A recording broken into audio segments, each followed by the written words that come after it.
to Mr. Otter's studio. Today I'm just going to be showing you this simple paper cutting and folding technique. You don't need any glue. You just fold it and it stays together. It's really simple. All you need is paper and scissors. You can use a ruler and a pencil if you want it to be really exact. Also, before I begin, I just want to say make sure you stay tuned for next week's video. We are going to be making a big announcement on Mr. Otter's studio. Stay tuned, and next week you'll find out what I'm talking about. Let's get started.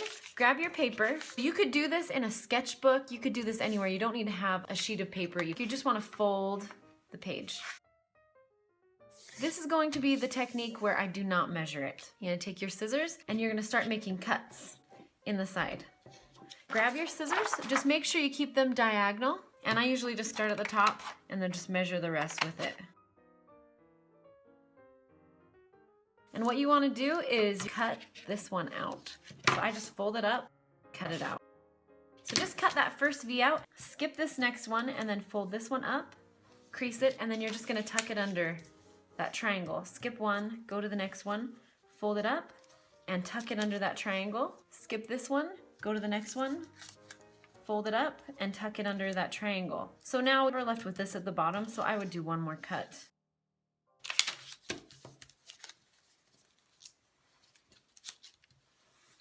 And there you have it. That will stay together. So that's basically the technique. It's pretty simple. So make sure you're cutting it at more of an angle. So ignore this, and this is how you would do it with a ruler. Just fold it in half. Take your ruler, and you just want to draw a line, the thickness of your ruler. Use your pencil to mark every ½ inch. Instead of going straight over, you're gonna go up 2. So up 2. Draw your line, and if you want to draw them in, you can. So you just start cutting at the bottom or at the top, it doesn't really matter. Okay, once you've cut it, open it up. Your first one that you've cut out, you want to fold it up, and then you want to just cut it out. Then you're going to start folding. So you skip one, go to the next one, fold it up. Some of these you can fold them shorter or taller, just depends on you what you want. You just need to make sure that it can tuck under the piece on top of it. So we're skipping this one and going to the next one. And I don't really want my triangle to show up above it, so I'm just gonna match it up like this. So it tucks right under it. And then skip one, go to the next. Skip one, go to the next one. Fold it up, tuck it under. Skip one, go to the next one. And then again, I need to cut one more out on the bottom if I want to use this. Fold it up and tuck it under.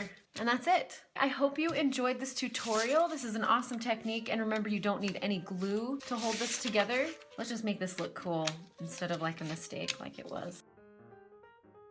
There, that looks a little better. This is the mistake. This is what you want to do. Use an old newspaper and just practice this technique. And see what else you can come up with just cutting and folding and having it stay together. Also, make sure to tune in next week, next Thursday. We will be making a big announcement for Mr. Otter Studio, so stay tuned. This technique, if you're wondering like, what can I do with this? You could use it in a collage, you could use it in your art journaling on one of the pages. You could use it to make cards. You could use it for all sorts of designing things. To me, this technique shows you one of the many things that's possible with just a piece of paper and some scissors. Hope you enjoyed this. Have a wonderful day. We will see you around on YouTube.